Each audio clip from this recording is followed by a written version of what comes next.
nekk moo di Ousmane Sonko ma ni kon Ousmane Sonko li nga xam ne itam avocat am déposé woon nañ ko li nga xam nekk moo di cour d'accusation bu dinañ ko daal di gànkal maanaam li nga xam nekk moo di procès bi mi ngi préciser wu diggante Ousmane Sonko ki nga xam nekk moo di Adji Sarr exactement alors chambre criminelle bi nag ma ni kon avocat Ousmane Sonko yi d'accord ñu si ak li nga xam nekk moo di yoon ak wàllu yoonal ba waroon daal di déposé li nga xam nekk mooy seen recours mais recours bi nag mu ngi leen ko daal di gànkal naka na daal di gisee li nga xam nekk moo di ndogal bi nga xam ne itam moo daal di jógee si li nga xam nekk moo di chambre d'accusation bi.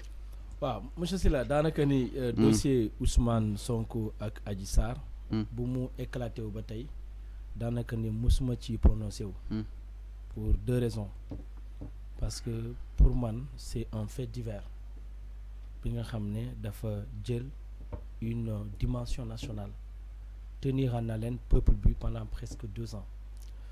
Deuxième élément dafa am trop de manipulation dans ce dossier. C'est ben anam ci anam yu bari au niveau de la presse au niveau des réseaux sociaux finalement on a du mal à comprendre fal dëkk bi féetewu donc du coup ce qui fait que depuis 2 ans maa ngi woon ci ay recherche donc du suivre de près ce dossier qui a tenu quand même en haleine le peuple sénégalais pendant 2 ans ma jàpp ni tey comme enquête bi bouclé nañ ko ba ñu yóbbu ko au niveau de la chambre criminelle ñu nar a àtte Ousmane Sonko ak Adji Sarr nañ dem procès te je pense que ñaari gëm nañ ko Adji Sarr nee na elle veut un procès public je pense que Ousmane Sonko itam ñu mu àndal je pense en tout cas bëgg nañu dem procès maintenant tu sais dans ce dossier ñu bëri mën nañ ko ne dossier politique la et que il y a la politisation de la justice et que bu ñu gisee Karim Wade fu mu jaar ak président Macky Sall ba bokkul ci élection yu weesu boo gisee Khalifa Sall lu ñu ko def ba bokkul ci élection yu weesu moi je pense que ñi ànd ak Ousmane Sonko mën nañ jàpp ni yoon bi nga xam ne peut-être nguur gi jël na ko pour faagaagal ñi nga xam ne ñoo nekk ci opposition bi peut-être même méthode la war a jël pour faagaagal Ousmane Sonko. mais est-ce que les cas sont similaires étant donné que fële état bi la ak li nga xam ne moo di ñoom Khalifa Sall ak Ousmane Sonko wala comme état bi la Khalifa Sall ak Karim Wade te fii Ousmane Sonko benn citoyen sénégalais moo ko porté plainte du nom d'Adji Sarr. oui yow mën nga jàppee citoyen sénégalais au départ oui c'est un sénégalais qui s'appelle Ousmane Sonko et une sénégalaise qui s'appelle Adji Sarr ñoom ñoo Adji Sarr moo porté Ousmane Sonko plainte jàpp ni Ousmane Sonko da ko violé boole ci menace de mort mu am ay faits yu bëri au cours de l'événement mu affaire yu bëri ñëw fii manifestation am na ñu bëri jàpp ni les faits sur lesquels dañu war a basé wu pour dire que effectivement lii bu ñu sukkandikoo ci procès verbal bi enquête bi lii mun nañ jàpp ni Ousmane Sonko moo ko def ñu bëri jàpp nañu fait yooyu da ko déjà setal maintenant loolu du ma ci ñëwaat c'est à la justice sénégalaise de trancher j'ai confiance à la justice sénégalaise je respecte les institutions sénégalaises maintenant il faut pas aussi ñu lëreew ci benn mbir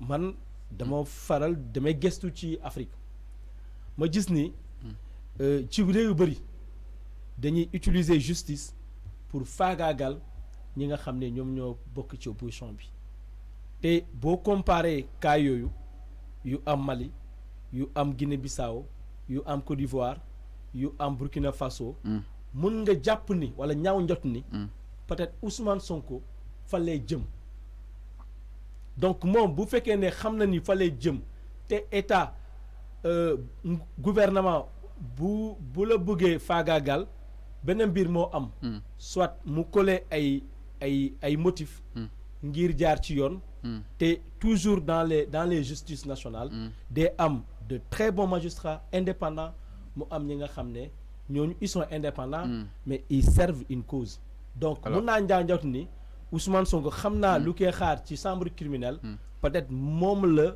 avocat yi jàpp ni war ñu fa egg moo tax ñu dugal lii bu ñu ko dugalee gis nga ni rapidement dañ ko daal di trancher ba ñu jàpp ni jaruloon sax ñu saisir leen wala jarul ça ñu saisir conseil constitutionnel. Je pense que le débat là on peut le laisser aux juristes. Mais lu ma xam mooy Ousmane Sonko dama jàpp ni moom il sait ce qu'il fait. ñu mu àndal ils savent ce qu'ils font. Et je pense que fu mu toll nii ñi fare ci kuje gi ak ci nguur gi lu leen arrangé mooy. ñu dem procès.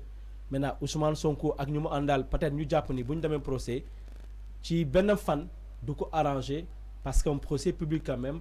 Alors, c'est des secrets qui sortent. Effectivement. Alors, donc, la question qui se pose, moi, quand moi, il aussi parce que quoi qu'on puisse dire, Ousmane Sonko dafa waxoon ni bëgg na procès, Adji Sarr ne ko waaw ñu dem si procès, mais ñu gis ne Ousmane Sonko boobu ba tey nag mi ngi introduire ay requêtes yi nga xam ne itam dafa bëgg ñu daal di teg procès boobu si suuf exactement bi si mujj mooy li nga xam ne que moo di chambre d'accusation nee na tey sax dina daal di dem saisir li nga xam ne que moo di cour suprême donc ñoom ñaar pour yow kan moo si daw procès bi. Non mun maa xam ni kan mooy daw ci procès bi. Ce que je sais c'est que. fu mu toll.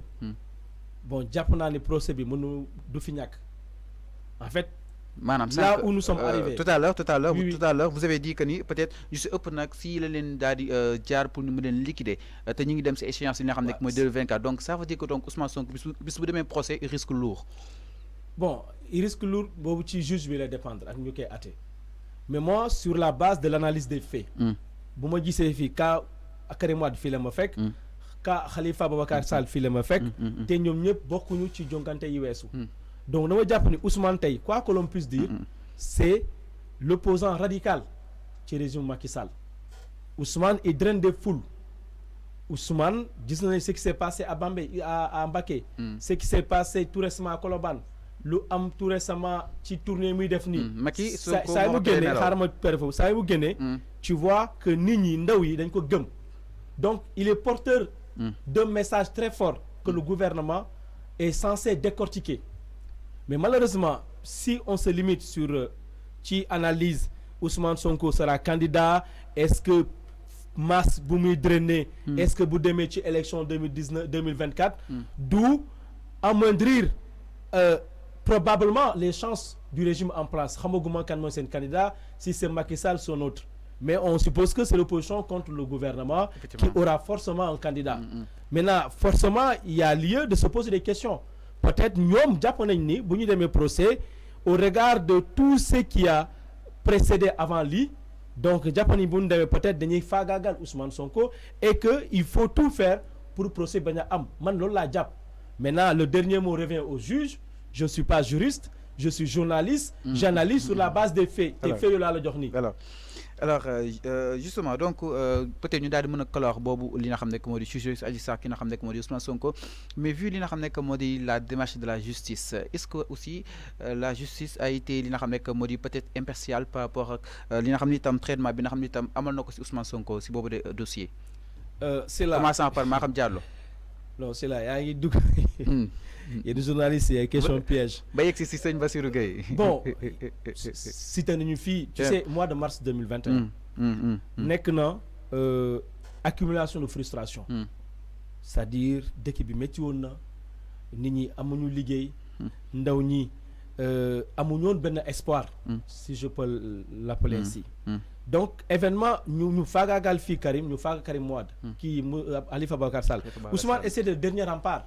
sur qui jàpp naa ni moom la ñu am confiance donc bu ñu tëjoon Ousmane c'est-à-dire que ni ñoom seen espoir amatul fu muy jëm ci politique. parce que Ousmane. mooy wax discours bi nga xam ne moom la ñu bëgg ñu dégg ko. c'est-à-dire c'est un discours qui a des effets positifs ci jeunesse bi. c'est un discours captivant. discours boobu daanaka ni bokk nañ ko ak Ousmane Sonko. donc Ousmane Sonko constitue quelque part un espoir pour la jeunesse sénégalaise. donc tey bu ñu demee ci procès ci dossier bi. à chaque étape on cite un nom. c'était le procureur Bassirou Gueye. après c'était le général Moussa Fall. Maître Gabi après c'est des noms Maître Dior, Maître Gabi. et puis tous les éléments qui entourent ce traitement là. donc à chaque étape Ousmane Sonko ak ñu muy àndal dañuy jàpp ni kii yu mu teg méngawul ak nuñ ko nar a doxalee. donc kooku mun na wax ni bokk na si complot bi. donc c'est un discours politique. il faut nous sommes arrivés à un moment donné, nous avons politisé ce dossier et qu'il faut des réponses politiques. Maintenant, bonne réponse judiciaire, moi, moi, tribunal.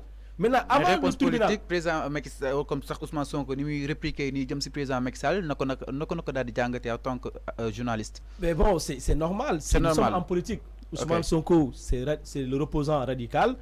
Dis-moi, quand moi tiré si régime Macky Sall, à part Ousmane Sonko tay, Idi était mieux placé, Idi est parti. Nous mo andal, ñu bari dem lañu. Ousmane Sonko mo fi dess. Il y a eu des Khalifa Babacar Sall, Malick Gakou, mais ils sont dans l'élégance politique. Donc, Sonko est presque le seul, en tout cas, opposition pour radicale. le moment, qui dit ce qu'il pense et qui tire sur le gouvernement d'Oulane Maïdara. Donc, Koku, il dérange, son discours dérange.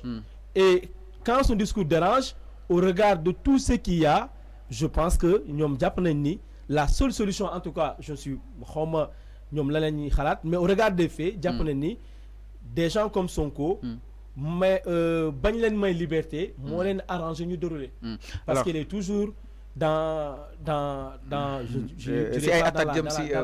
dénonciation. Justement, si Ousmane Sonko la décennie bataille, ben dossier ak ki nga xamné que modi Mamignon, vous n'êtes pas peut-être sans savoir les incidents qui sont produits afin nga xamné tam Mozane Corniche Ouest bi Ousmane Sonko il a été extrait de son véhicule yobbu ko ci hôtel yi nga xamné que modi fougon bu police exactement. Alors acte yoy nonu mané no am ay prémices yu mois de mars 2021 nako daal di jangate won ak ban sentiment nga ci amone. Xam nga bobu domaine sécurité là.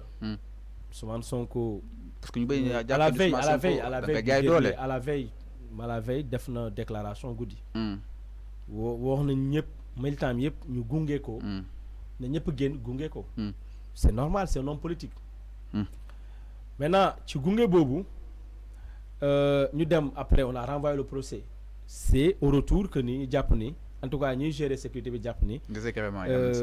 Peut-être Ousmane Sonko buñ ko baye ak foule bi ben désordre les créer désordre à l'ordre public manam nit ñi dañuy fess finalement ñu nara dem. Mais du point que ñu toj auto jambour dem ak dikk bi dina compliqué ñu jéem négocier ak Ousmane pour mu wacc c'est plein droit baña wacc mais ñom japp nañu c'est une question de sécurité mais image bobu buñu maintenant buñu joggé ci image bobu l'image a fait le tour du monde.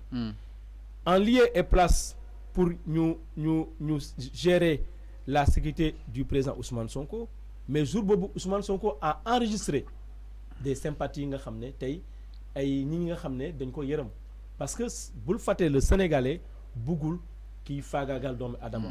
Le Sénégalais naturellement n'aime pas l'injustice. Donc kéro quand l'image a fait le tour du monde, mais ce jour-là le PASTEF a enregistré beaucoup d'adhérents et beaucoup de sympathisants nga xamné dugg nañu. Su le comprendre monsieur Mendy manam da ngay rafetlu le fait que police xëcc Ousmane Sonko ci autom parce que pour question de sécurité là. Mais est-ce que japonais pour jaay doole quand même? Tu sais, je ne suis pas arrivé à un niveau. Mais à ce point, oui, je ne suis pas arrivé à un niveau bi nga xamné demé né ñom ils ont le renseignement. Mais parce que suñ comprendre ce déroulement. Non, ne me dis pas ce déroulement. Suñ comprendre ce déroulement moy Ousmane Sonko. Ne me ce que j'ai pas dit. Je dis ñom ñoo am renseignement bi. Ah ñom ñoo am renseignement. Ñom ils savent pourquoi ils l'ont fait. Mais la méthode. Maintenant man ak yow. Nu ñuy analyser luñ def nonu ak nu mi partisan Pastef di analyser bokul. Mais la méthode. Mais japp na ni mënon na ñak. Japp na ni man mënon na ñak. Est-ce que mënon nañu maña toj vitre bi ñu gungé ko encadrer ko. Ba mu yegg këram. Mais est-ce que jàppoon ni solution bi mooy woon ko peut-être ñu encadrer ko. mais loolu laa wax ni justement force de l'ordre yi xaalal ko yoon pour yóbbu ko këram. mais loolu laa wax ni mënoon na ñàkk laa wax mënoon na ñàkk ils peuvent avoir une autre possibilité. maanaam encadrer ko. yóbbu ko tranquillement ba këram. mais puisque ñoo ko def certainement ils ont des informations nga xam ni man ak yow am ñu ko mais bu ñuy analyser on peut dire. Mais ils peuvent faire. Mais est-ce qu'il faut que bien acharnement parce que quoi qu'on puisse sur ay meeting sax wala comme ça ay rassemblement tout le temps donc interdire li nga xam nek modi opposition bi ñom itam ça su leen ça dépend qu'est-ce que tu appelles acharnement. Mais acharnement manam ñu acharné soit passé parce que aussi arrestation yi ñu ngi koy daal némeeku ci jeunes yi ndaw passé fi et que aussi c'est pas la première fois ñu abattre. Oui, pour les arrestations quand même il y a trop on arrête des gens kéro ma ngi sétane dem benn émission ndaw yi ñu arrêté noonu kooku nee na sa bokkuloon ci manifestation bi là on peut dire que mun nañu bàyyi ñu wàññi arrestation yi nga xam ne tey mun na sax disons fragiliser cette partie de la jeunesse jàpp ki nga xam ne amul prison moom bokkul ci manifestation yi dafa doon dox pour dem daan dooleem nga gis ko mu taxaw nga jàpp ko en pensant que moom manifestant la alors que moom wax na la carrément du manifestant nga dóor ko je pense que du yoon nañ bàyyi di jàpp dafa yomb trop tey ñu jàpp la pour un rien dañ lay jàpp yóbbu la commissariat nga fanaan foofu alors que defoo dara alors que bokkoo ci manifestation yi je pense que les forces de l'ordre aussi doivent maintenir de l'ordre seen rôle la sax maintenir de l'ordre encadrer et puis pour que ku ci pare nga ñibbi tranquillement sa kër parce que j'ai fait un constat à chaque fois que bu ñu autoriser benn manifestation bu manifestant yi demee foofu ils manifestent tranquillement et ils rentrent tranquillement seen kër mais à chaque fois qu'on empêche une manifestation des dérapage c'est ce qui s'est passé à Bambey c'est ce qui s'est passé tout récemment parce que le fait d'extirper Ousmane Sonko de sa voiture yóbbu ko ci benn oto bi manifestation commencé na à Bignona on nous parle de tirs à balles réelles à Ziguinchor il y a eu des manifestations un peu à l'intérieur de Dakar il y a eu des manifestations bu fekkee ne Ousmane Sonko arrivé chez lui mais il y a eu des manifestations mais je pense que on doit au regard du contexte actuel bàyyi xel loolu je pense que tey on gagnerait plus en tout cas à mon avis d'encadrer les manifestations de les autoriser parce que ñi ngi ci régime yi nga xam ne information la ñu encadrer leen parce que on a assez de forces de l'ordre yi nga xam ne mun nañ encadrer beneen manifestation alors que le Sénégal constitue jusqu'à présent une vitrine de démocratie parce que il faut pas que ñu egg à un moment donné où radicalisation les jur mais tamit est-ce que nekk loolu dafa bokk ci instrumentalisation de nos institutions jëm ci li nga xam ne que moo di préfet di doxee ci li nga xam ne que moo di bay bëgg-bëgg ki nga xam ne que moo di président. Non, je ne pense pas. C'est ton avis. Hein. Non, c'est surtout Ben relance. Ouais, c'est ton avis en tout cas. Je ne le pense pas. Je ne parlerai pas ainsi en tout cas. Le ma xalaat mooy je pense en tout cas c'est ma modeste conviction. Que préfet yi dañoo war a en tout cas ñoom ils sont bien formés mais dañoo war a reste impartial du question impartialité donc ils sont là pour tout le monde mais quand il s'agit de l'autre camp ils sont là pour tout le monde mais quand il s'agit de l'autre camp non ils sont là pour tout le monde c'est que man ak yooyu il faut que tamit journaliste nga bañ a ñu mën a nekk dans le populisme. non même pas même pas. non sur les faits c'est li desani rek. non c'est la waa ci lañ desani. non les préfets sont là sur les faits. oui sur les faits. parce que le moment où que peut-être loolu Mbacké di am ñoom ñu ngi doon tëgg Thiès. on aurait pu quand même réfléchir à amoindrir les conséquences. maanaam manifestation bi on doit analyser de telle sorte que est-ce que bu ñu ko autorisé est-ce que dina am manifestation après ou pas est-ce que dina créer désordre ou pas maintenant le préfet il est bien entouré c'est quelqu'un qui est bien formé pour prendre ses décisions maintenant à chaque fois bu jëlee décision il doit les assumer et je pense qu'ils sont en train d'assumer quand même leur responsabilité mais dama jàpp ni au Sénégal dañoo toll bi nga xam ne je pense que pour des manifestations pacifiques man dama jàpp ne dañ leen war a autoriser ba pare ñu encadrer leen je pense que c'est mieux alors parce que on déploie plus de moyens à accompagner Ousmane Sonko ci tribunal alors que dans les manifestations si on déploie les mêmes logistiques et les mêmes moyens je pense qu'il y aura pas de dérapage en tout cas à mon avis. alors justement dañuy ñëw si leneen parce que temps bi mi ñuy xoj ci tuuti ñëw si espace politique bi ni nga xam ne itam peut-être noonu la xawee tendre tuuti du côté bien sûr des politiques et aux religieux jëm si kàddu yi nga xam ne itam peut-être sëñ Bass moo ko daal di yëkki ni fa nga xam ne itam mooy soxna Touba du nangoo ci kenn di ko daal di taal maanaam dafa indi li nga xam ne moo di quelques désagréments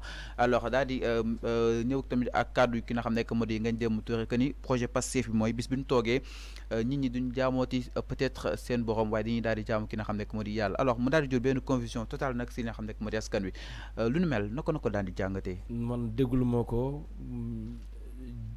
da nga si abstenir.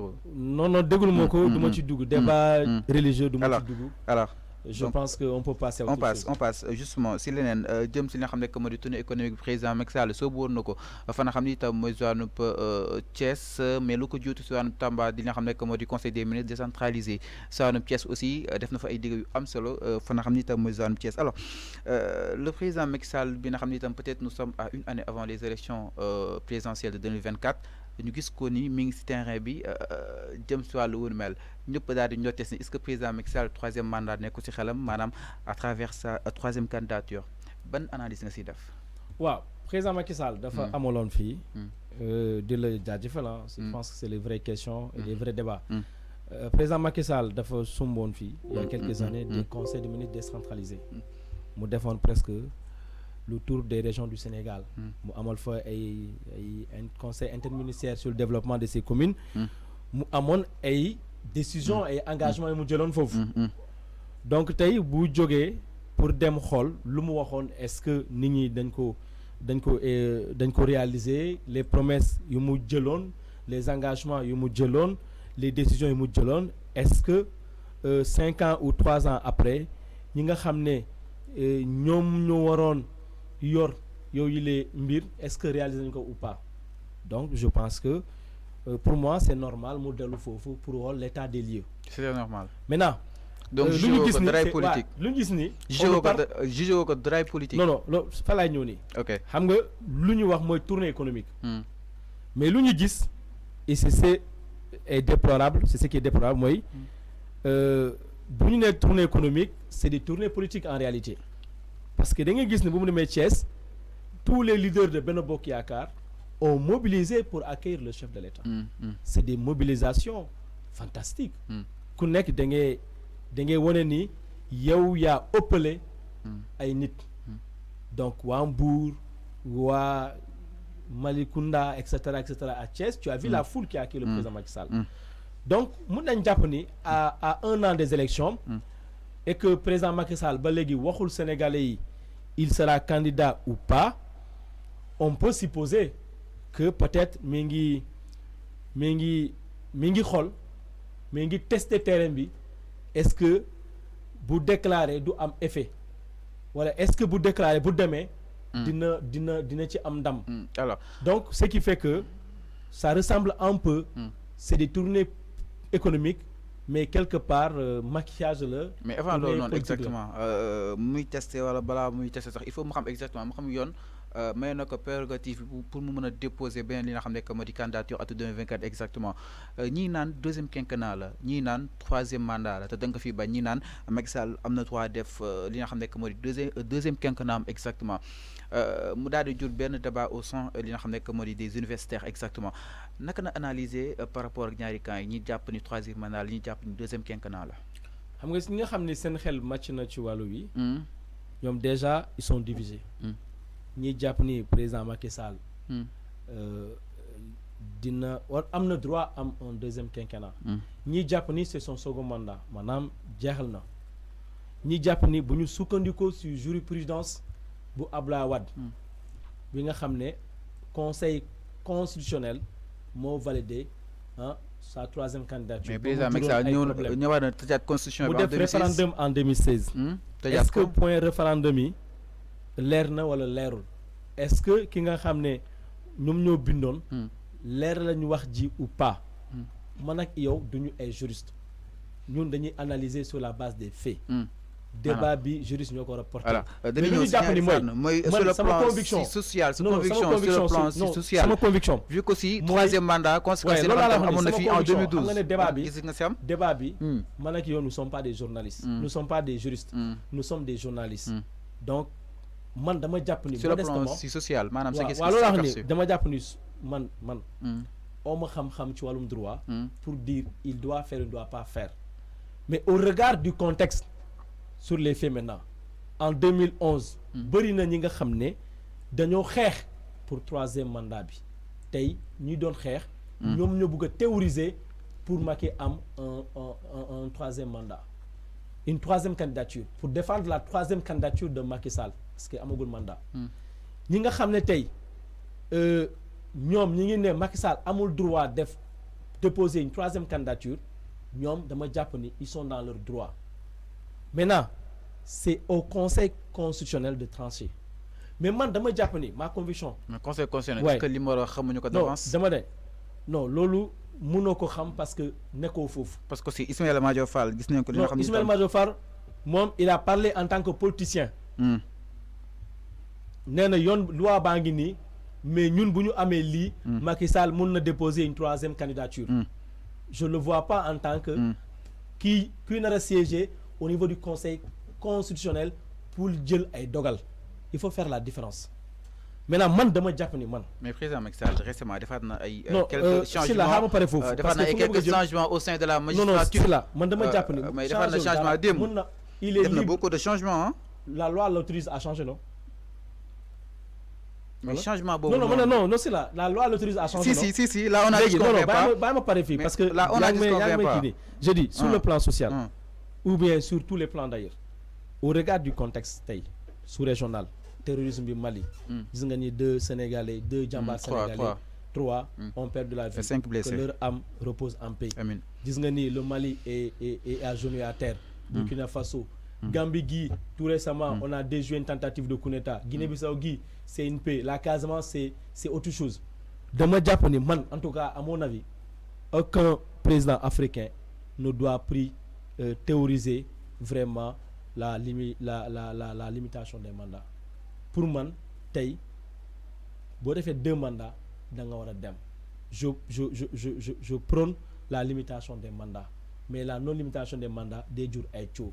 Gis nga ce qui s'est passé le sort du président guinéen Alpha Condé parce que dafa jàpp ni il a été dafa xeex démocratie mu ñëw respectol kàdduwam le principe pour lequel il s'était battu farouchement mu ñëw mu fàtte principe yooyu. Qu'est-ce qui s'est passé? C'est un coup d'état hein? Abdoulaye Wade qui était un président, un sage, qu'est-ce qui s'est passé? Il devait sortir par la grande porte, il est sorti par la porte-porte. En tout cas, si j'ai un mot à dire, le président Macky Sall, il a beaucoup fait, mais il doit écrire l'histoire. Domi Adama mënoo def lépp. Il doit écrire l'histoire. Ouais, il doit mënoo def lépp. Alors, Abdoulaye Wade dafa defoon ay projet. Mu jekkalu ko, mu dem Macky Sall jekkali ko. Macky Sall def, mu ñëw def lu mu war a def. Bu demee yu mu fi bàyyi keneen mooy def. Seul le pouvoir de Dieu est éternel. Donc, pour le bien du Sénégal, en tout cas des Sénégalais, waxuma tous les Sénégalais, pour le bien des Sénégalais, man dama jàpp ni war na limité ci 2 mandats parce qu'il a beaucoup fait.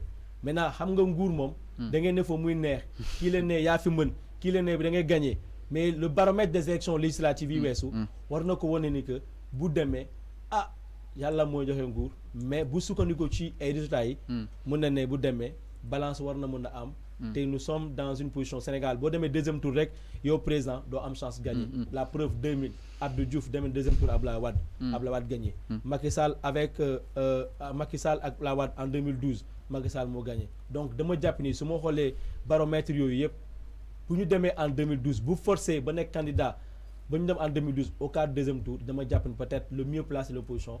Alors, justement, dañuy ñëwaat exactement si reconfiguration politique bi arrive. Justement, nous y reviendrons, mais jamono ji toutes les candidatures wala comme tax toutes les candidats sont en suspens ki nga xam ne moo di Karim ak Khalifa Sall seen candidat leeragul justement parce que ñi wax amnistie ak aussi 5 bu Macky Sall aussi leeragul ñu bëri ànduñu si 3e mandat Ousmane Sonko aussi 3 dossiers mi ngi si noddam exactement donc lan lañ mën a jàpp si 2024 exactement ce sera peut-être dara leerul parce que c'est le flou total quand même. Karim Wade ba léegi leeragul. C'est le flou total. Il sera candidat ou pas mi ngi Qatar di bind. Khalifa Sall mi ngi def tournée jamono ji gis nga ko dara leeragul. Ousmane Sonko en tout cas jusqu'à preuve du contraire. Il a 3 dossiers. En tout cas dafa am 3 dossiers sur la table. yu ma ci gën a xam mooy ñaari dossier Mame Mbaye Niang Adji Sarr te yooyu moo gën a yooyu moo gën a moo tey en haleine le peuple actuellement parce que buñ ko ci teg tout mois rek daan rek 6 mois rek dootu bokkati ci jongante yi donc ñi nga xam ne ñooñu c'est des candidats ñi ngi écarté wu ndànk ñoom Malick Gakou ak ñeneen ñi ngi positionné wu au cas où ki nga xam ne moom la ñu yaakaar ne moo mun a utu Ousmane moo mun a remplacer Macky Sall en tout cas le mieux placé Ousmane Sonko au cas où je dis au cas où beaucoup ci ñom daj nañ ni mën nañ ci positionné wu donc c'est des calculs politiques et c'est normal ku ci nek yaa ngi teg say stratégie mais je pense que tay ñom ñëpp xam nañ ni ils ont reconnu d'ailleurs que Ousmane Sonko c'est le leader. Maintenant les prochains jours seront plus clairs, nous édifierons si Ousmane Sonko dina don candidat ou pas. De toute façon il faut que mu jall ci li mën nako bloquer.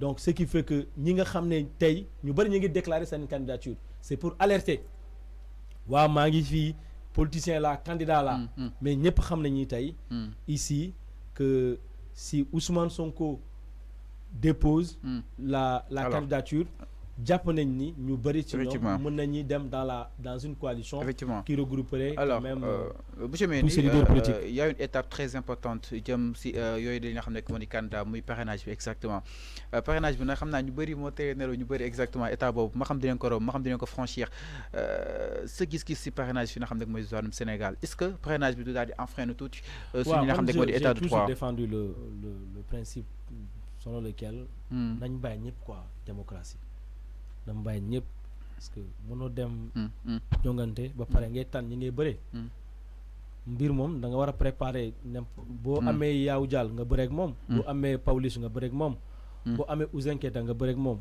parce que après c'est ci góor bi la quoi man ma c'est mooy déterminer kan mooy gagner. Donc je pense que tey dañoo war a en tout cas comme c'est déjà passé mais dañoo war a xoolaat système bi pour que nit ñi ñëpp ku bëgg a ku am remplir les conditions pour nekk candidat. Mais bu boobaa aussi coût bi. Non aussi lenteur vote bi tamit. Démocratie monsieur Sylla nous sommes en démocratie. Mais coût bi ak lenteur vote bi tamit. Est-ce que loolu du ko prendre en compte. dañu war a bàyyi bépp sénégalais ku remplir les conditions. déposer candidature am. Même ça ñaata nit ñooy déposer conseil constitutionnel rejeté seen dossier pour diverses raisons wala divers motifs. doublon yeeg etc. Parce que le peuple, une partie du peuple sénégalais ne s'est pas préparé à ça. Parce que dans les villages, nous sommes du monde rural. Par exemple, nous sommes du monde rural. Mais dans les villages, vous avez ce dossier. Kenen jox le carte d'identité mu remplir. Yo, paté ñew le lendemain, même personne joxe carte d'identité. Parce que derrière koku jox kay xaliss pour me remplir. Mais je pense que bu ñu xolaté dossier bi et puis Maître Tine est en train de très bien défendre ce dossier. Je pense que bu ñu fa yeggee war nañu bàyyi yépp quoi. Parrainage bi moom ça recale beaucoup de gens ñi nga xamné ils ont un bon profil et que peut-être ils n'ont pas la chance de remplir les conditions. Et puis aussi l'État du Sénégal dans ces conditions a toujours un poids et pèse lourd dans le choix. Alors. Parce qu'on s'est vu que qui élection est passée, Boun Abdallah Dionne a dit de nous dépasser 5 candidats et exactement on était le Sénégal était à 5 candidats. Alors, donc mon ni parrainage mom dañ ko quoi pour permettre à tout le monde de participer aux élections. Alors 5 sax peut-être il y a encore laal si monde rural bi ñu daal di dem fa nga xam ne tam mooy zone Goudomp. Alors président Macky Sall surtout économique bi mën di leen xaw a sauté exactement ñu bëri nee nañ loolu def président Macky Sall xaw a sauté li nga xam nekk moo di Goudomp par rapport li nga xam nekk moo di à sa tournée est-ce que président Macky Sall am na base fa nga xam ni tam mooy sa village bu Goudomp. waaw xam nga président Macky Sall il va day dem tournée économique région de Sédhiou. maanaam man Sédhiou laa dëkk. man je suis de la région de Sédhiou. Mais quand même doo wax ni deful dara il a beaucoup fait quand même il faut le dire surtout dans la région naturelle de Casamance. moo taxit ngeen le président Macky Sall bi dafay des. Pour la première fois en tout cas ci lu ma xam ci vote bi ci lu ma xam dafay des. On a peut-être 4 à 3 DG. Le directeur général du Grand Théâtre il est de la région de Sédhiou Ansoumana Sané. Le directeur général de la SAPCO waa Sédhiou la Souleymane Ndiaye. Le directeur général de la Poste waa Sédhiou la Mohamed Djeté. Le directeur général du COSEC waa Sédhiou la Abdoulaye Diop. On a un ministre et des PCA. Donc mun nañu ne ci nomination bi Sédhiou gisu ci boppam gis nañu suñu bopp. Maintenant président Macky Sall day dem Sédhiou. Il va faire des inaugurations des procédés à inauguration. Des inaugurés yu bari lancer travaux yu bari mais tout n'est pas rose quand même parce que nous faisons partie des régions les plus pauvres du Sénégal. Mais malgré cela ci biir Sédhiou dafa am département de Bounkiling mu am département de Sédhiou mu am département de Goudomp maintenant dans la configuration administrative dafa am une incohérence territoriale parce que le département de Goudomp moom daanaka ni dara lié ko ak région Sédhiou ak capitale départementale Sédhiou parce que dafa am benn barrière naturelle bu fi am maanaam le fleuve Casamance qui sépare le département de Goudomp bu commencé de Mangakunda à Nianga à Sareñako à Nianga donc loolu noonu pour nga mun a dem rejoindre ta capitale départementale ay démarches administratives tu es obligé jaar par Bambali par Diatakunda Bambali par gaal wala dem ba Sandiniéry qui fait boo jógee Goudomp dem Tanaf c'est à peu près 50 à 70 kilomètres donc loolu day wàññi lu bëri ci wàllum koom-koom population yu Goudomp ils sont obligés de fournir Ziguinchor maanaam ay produits mangue yi bu ñu ko naree yóbbu Dakar on passe par Ziguinchor les produits sauvages les fruits sauvages on passe par Ziguinchor et noix de cajou on passe par Ziguinchor boo feebaree sax ñu nar la évacuer dans un centre plus élevé Ziguinchor lañ lay yóbbu parce que Sédhiou dafa am benn barrière ñu jàpp ni tey loolu yëpp day daal di gàllankoor comme département bu Goudomp moo tax nag collectif bu ñu mettre en place tuddee ko collectif pour la construction du pont de Témonto dañoo jàpp ni président Macky Sall dañuy profiter ci tournée bi pour mu gestu encore une fois de plus waa département bu Goudomp bu ko defee ñu mun a am benn pont bi nga xam ne dina jógee Témonto qui est dans la commune de Simbandi Balante mu dem relier ko Bambali de Sadio Mané pour que foofu longueur bi 350 mètres la bu ko defee lu bari lay arrangé dina régler d'abord problème de mobilité maanaam nga nar a jógee Goudomp nar a dem Sédhiou pour outil casier judiciaire yow dootoo tardé parce que man mi wax ak yow ak keneen dañoo amoon ay audience ci tribunal bu Sédhiou mais le fait de passer la nuit à Goudomp nar a xëy dem Sédhiou ñu bëri dañuy tardé parce que boo demee Diatakunda pour jël gaal bi mun na tardé donc fekk boo naree am procès à 9h bu ñu defee rappel sa tudduñu la yow il faut ñu jox la beneen date bu sori dépense la deuxièmement mais le département de Goudomp mooy tey au lieu de passer par Ziguinchor ñëw Carrefour Diarmé ñëw ba les grands centres commerciaux du nord mais nga def raccourci jaar Témonto Sédhiou Carrefour Diarmé Kaolack après produit yu nga écoulé ko ci les grands marchés loolu avantage la ci producteurs ak ci cultivateurs yu dëkk département de Goudomp loolu la ñu jàpp ne ñun jot na président Macky Sall ñu ngi koy gërëm parce que def na pont de Marsassoum il a beaucoup fait nag ñun waa Casamance am nañ jàmm parce que quand même depuis 2012 on a constaté une accalmie mais doyul xamul tax doyul suñu département mooy département bu gën a payer disons bu gën a subir les conséquences du conflit en Casamance parce que boo jël département de Goudomp commune Goudomp kese il y a plus de 30 villages yu déplacés Bindaba 1 Akentou Missira Bantankountou Senghor Diola Albondi bëri nañu ils sont à Goudomp tey te ñooñu dañoo bàyyi seeni verger ak espace agricole bi nga xam ne tey bu ñu ko exploiter ñooñu sax mun na nourrir le département de Goudomp on n'aura plus besoin d'importer ceeb parce que à l'époque ñun suñu ceeb lañ doon nourrir les familles donc loolu lu am solo la donc pour corriger cette incohérence territoriale moo tax ñu am benn mémorandum bu ñu ko nar a jébal le président Macky Sall une fois à Sédhiou dañuy ñaan audience pour mu jàppale ñu ci pont de Témonto pour parce que ñun suñu département am na ay potentialités agricoles yi nga xam ne bu ñu defaree pont bi rek mais le département de Goudomp va décoller on va décoller donc économie bu ñuy yóbbu Ziguinchor mais Goudomp lay des et puis on va servir Sédhiou dans notre département il n'y a pas de banque tous les enseignants yu fa dëkk yëpp Ziguinchor ñu bëri à part crédit mutuel Ziguinchor la ñuy dem pour retirer wu mais malgré cela vous êtes resté toujours fidèle si Macky Sall exactement parce que aussi village yi lu mu xaw a manqué dafa xaw a bëri trop justement ba daal si yegg exactement donc lan moo tax à chacune de ces élections président Macky Sall moom village yi kenn du ko fa jiitu exactement. non man ñoo ma fi pro politique loolu la question là mën nga ko poser politicien mais man.